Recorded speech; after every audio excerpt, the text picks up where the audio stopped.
Hello people, it's Damien from MUPHART here.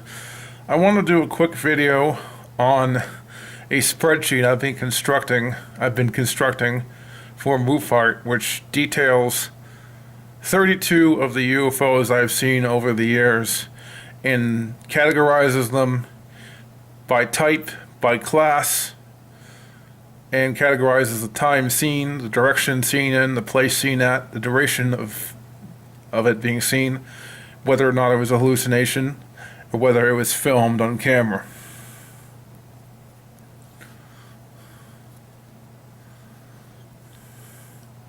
This is a lot of UFO reports to categorize people, a lot of UFO reports, and doing it by type and class is very important. Type is like what kind of UFO it is, and class determines how explainable it is, in terms of, like, can it be explained in any logical way, possibly. Higher the class it is, the more likely it's explainable.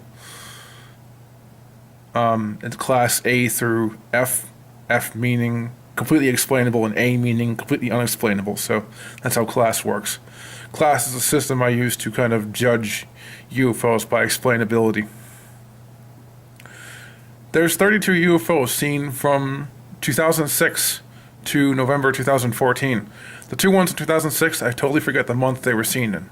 And one of them may have not have been in 2006. I don't know.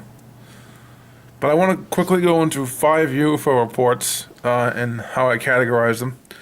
First one I want to talk about is a May 2009 giant light seen at the end of my street. Humongous light brightening up the end of the street. I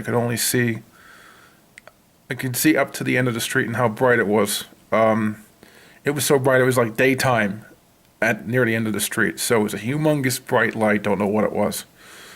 This is a light type UFO. It's a class A, meaning it's completely unexplained. It was seen around 3:30 a.m.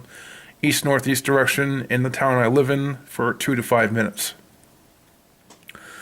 I tried going down the street to see if there's any construction equipment nearby. Didn't find any. Next day.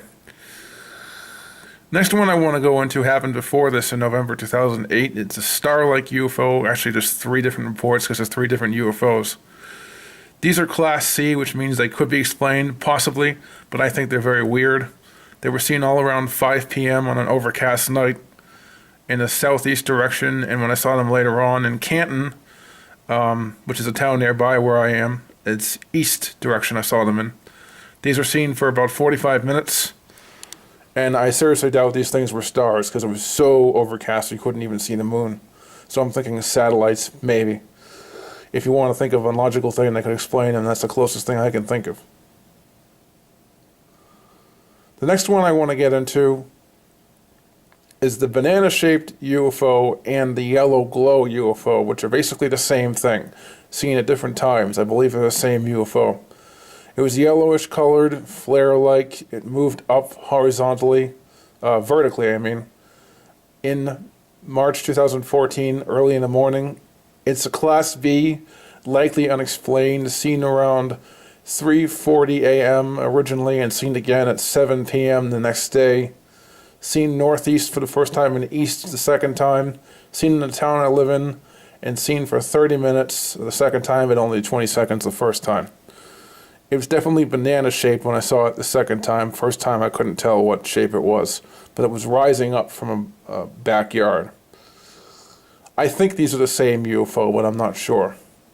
But this is the first UFO I filmed successfully. So when I saw it the second time, I caught it on pictures. I actually took a photograph of it and it worked. First UFO I was able to film successfully, totally. Which is a huge thing for me. And I did it with an old digital camera my mom owns, which is a pretty terrible camera. The next UFO I want to get into is the UFO I saw on Thanksgiving. The second one out of 2. A yellow light hovering in Sharon, Massachusetts. Definitely a Class B. I don't know what it was. It disappeared very quickly. That means it's very likely unexplained. Because once something appears or disappears or moves erratically, it's a UFO right away to me. So that's definitely a Class B. I forget the time I saw it at. It was around 7 p.m. roughly. Northwest Sharon, Massachusetts again. Seen for about a minute, then it completely vanished. Don't know what it was. The next UFO I want to get into is the fake plane seen in January 2014, and it's probably the best footage I've ever gotten of a UFO. It was a thing that looked like a meteor flying through the sky, extremely bright, going in a direction perpendicular to the direction I was looking at initially, but later on going in the opposite direction I was looking at, so it turned 90 degrees in the middle of its flight, which is something a plane doesn't do that quickly. Very, very bright, no plane-like lights till right near the end, definitely a fake plane. If it was a plane, it was a very strange plane. That's a Class B, which means it's likely unexplained. Seen around 7 p.m. roughly, east-northeast direction, the town I live in, for 1 minute, and I filmed it.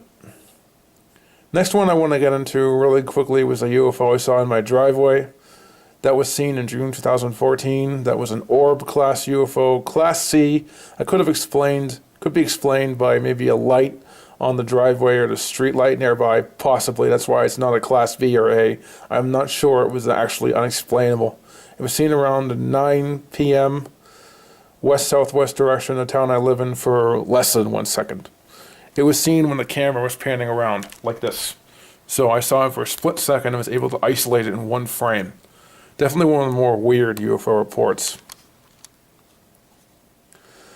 Out of all the UFOs I have seen, 12% are Class A UFOs, which means they're completely unexplainable in every way.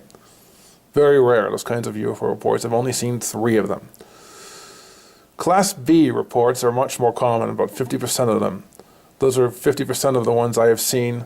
Class B means it's more than likely unexplained, but I'm not 100% sure. Class C reports are 28% of my sightings.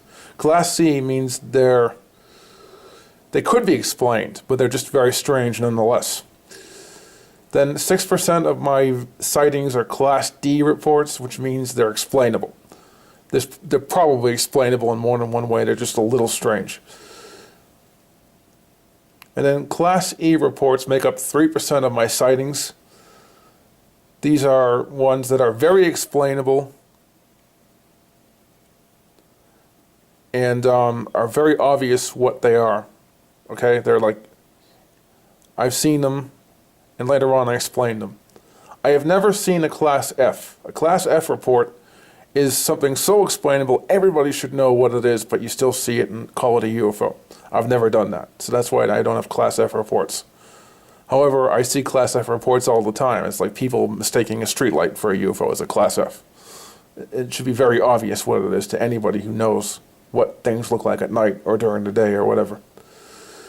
Out of all the UFOs I've seen, 18% are star-like UFOs, approaching 90% actually. Star-like UFOs are very strange because they're hard to classify whether they're a star-like UFO or just a star. You basically have to look at them in a star program like Stellarium and see if there's a star in that direction at that time. And if there isn't one, it's a star-like UFO. If it's an overcast night, it's also a star-like UFO because stars don't appear on overcast nights. That's a dead giveaway too. Pretty rare you see a star-like UFO on an overcast night. It's only happened twice in 8 years. And one of them was 3 in a row. So about all the UFOs I've seen, 50% of them are light-type UFOs, which means they're a strange light in the sky. Out of all the UFOs I've seen, 9% are flasher UFOs, which means they're a single flash of light that appears and then never seen again. 81% of the UFOs I've seen are in my own town. Most of them from my own home.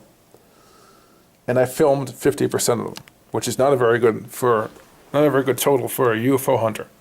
But that's only because I had a really bad camera for the first half of my UFO hunting career, and this new camera I'm using blows it out of the water.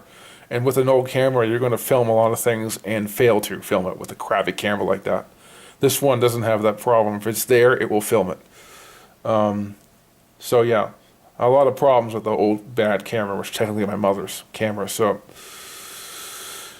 this spreadsheet is interesting. It categorizes things. So I decided to put it together when I had free time because I had nothing better to do. So yeah, I hope you enjoyed this video. It's just something I wanted to briefly talk about at MUPHART here. So See you.